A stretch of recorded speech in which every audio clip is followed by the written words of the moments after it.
ప్రముఖ టాలీవుడ్ నటుడు Mahesh Babu enforcement directorate లేఖ రాశారు. షూటింగ్ ఉన్నందున సోమవారం విచారణకు హాజరు కాలేనని ఆ లేఖలో పేర్కొన్నారు. విచారణ కోసం మరో తేదీ కేటాయించాలని ఈడీ అధికారులకు విజ్ఞప్తి చేశారు.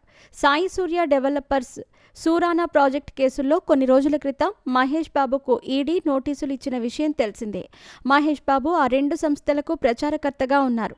పెట్టుబడులు పెట్టేందుకు ఇన్ఫ్లుయెన్సర్ చేశారని అభియోగంపై ఈడీ నోటీసులు జారీ చేసింది. ఏప్రిల్ 28న హైదరాబాద్ బషీర్బాగ్లోని ఈడీ కార్యాలయానికి రావాలని ఆదేశించింది. పాన్ కార్డ్, బ్యాంక్ అకౌంట్లకు సంబంధించిన పాస్బుక్స్ తీసుకోవాలని సూచించింది. పెట్టుబడిదారులను సాయి సూర్య డెవలపర్స్ మోసం చేసిన అభియోగాలున్నాయి.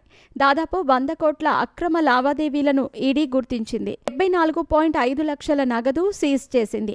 మహేష్ బాబుకు చెక్కుల రూపంలో 3.4 కోట్లు, నగదు రూపంలో 2.5 కోట్ల చెల్లింపులు చేసినట్టు ఆధారాలు సేకరించింది.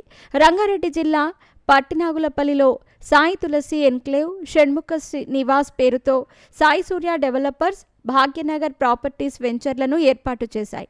ప్రధానంగా సాయి సూర్య డెవలపర్స్ ఒక్కో ఫ్లాట్కు 3.25 కోట్ల చొప్పున కస్టమర్లతో అగ్రిమెంట్లు చేసుకుంది. అడ్వాన్స్గా 1.45 కోట్లు వసూలు చేసింది. ఒకరికి విక్రయించిన ప్లాట్ను పలువురి పేర్లపై రిజిస్టర్ చేసి 100 కోట్ల మేర ఇన్వెస్టర్లను మోసం చేసింది.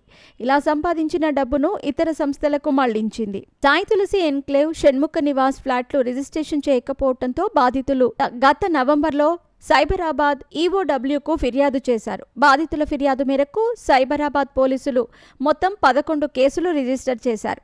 ఈ క్రమంలోనే మహేష్ బాబుకు 5.9 కోట్లు సాయి సూర్య డెవలపర్స్ నుంచి చెల్లింపులు జరిగినట్టు ఈడీ గుర్తించింది. ఇందుకు సంబంధించిన పూర్తి వివరాలను రాబడుతోంది. ఇందులో భాగంగానే మహేష్ బాబుకు కూడా నోటీసులు జారీ చేసింది. ఇక మరో తేదీ కేటాయించాలన్న మహేష్ బాబు లేఖపై ఈడీ ఎలా స్పందిస్తుందో చూడాలి.